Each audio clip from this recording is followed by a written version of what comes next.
we'll be doing the fifth experiment basically, which is called router on a stick.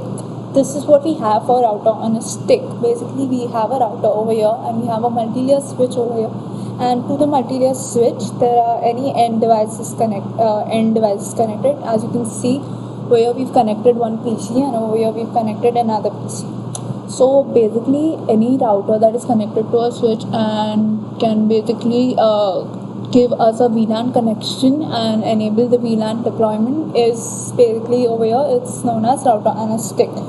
What happens over here is between router and the multi-layer switch, we have the trunk mode, and between multi-layer switch and the end devices, we have the access mode. So let's start with the configuration. So we've already done it. Let's see. Let's first go start with the router. Yeah, here we are. Let's start. So first we enter into the privilege mode, that is the enable mode. Then we type config t. Config t lets us start configuring the commands for let's us start configuring the commands. Then let's type int g0/0/0/0. This is basically the interface between router 1 and multi-layer switch. Then we type no shut. Basically, no shut is to activate the state as you can see, we get a response change state to up. Then we type int g0/0/0.1.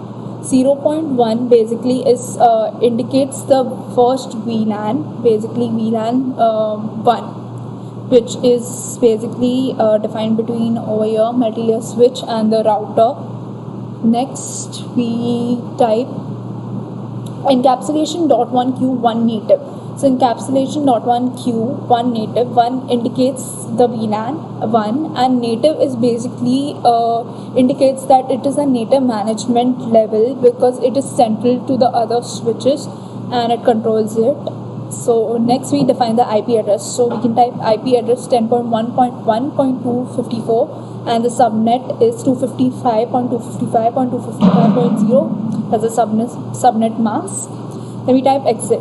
So then we type int g0/0/0.10, that is for the VLAN 10.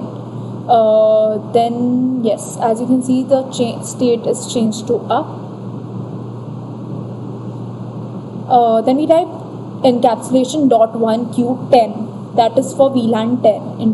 This 10 indicates VLAN 10. Then we type IP address 10.1.10.254. We define the IP address for that, and then we type the subnet mask 255.255.255.0. Then we type exit. Similarly, we do it for VLAN, the other VLAN 20. As you can see, in g0/0/0.20. And similarly, we type in the IP address. We allocate the IP address 10.1.20.254 and subnet. And similarly, the encapsulation.1q20 command. So 20 for VLAN 20 and the IP address, and then exit. So this is the configuration, and now we also need to configure the DHCP part. So for that we'll be typing these commands. So let's type the first one. As you can see, it's IP DHCP excluded 10.1.10.1 to 10.1.10.10 and IP DHCP excluded 10.1.20.1, 10.1.20.10. So we are excluding these addresses.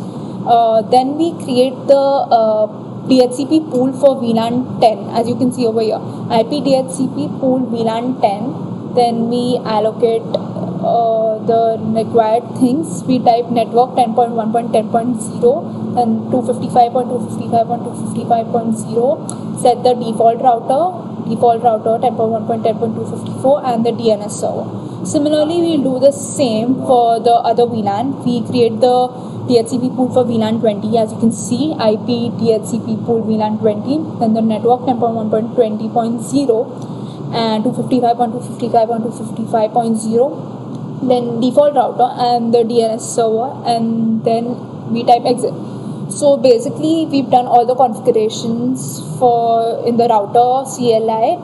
So let's do the configuration for the multi-layer switch. So yeah, so here we click. Yeah, so what we do is first we enable it, and then we type config T. Enable is to get into the privilege mode. Config T is to configure.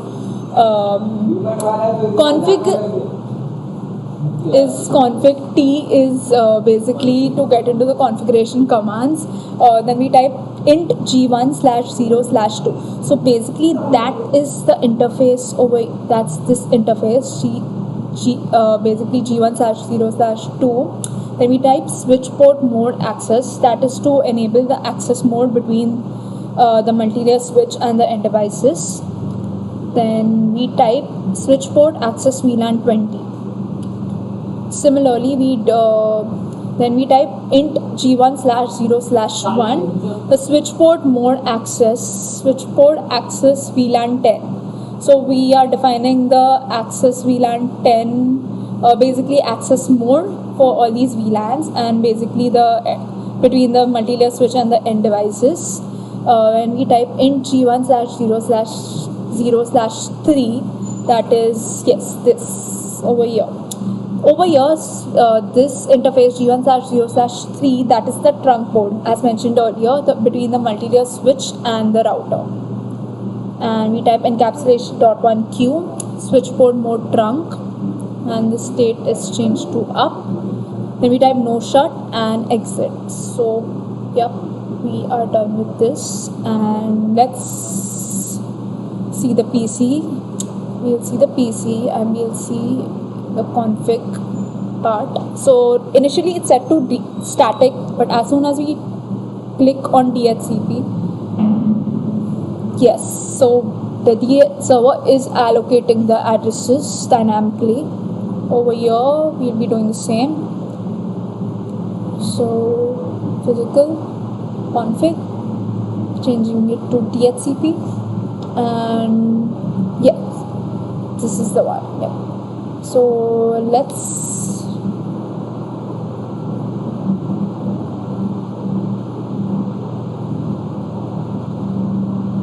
try to ping.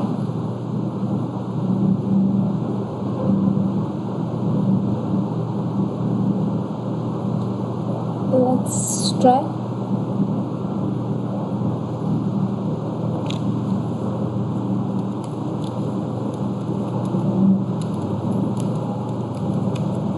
And yes, we are able to ping the other PC, and we have sent all the packets and we are receiving all the packets. So everything is working perfectly fine, and we are done with all the configurations for router on stick.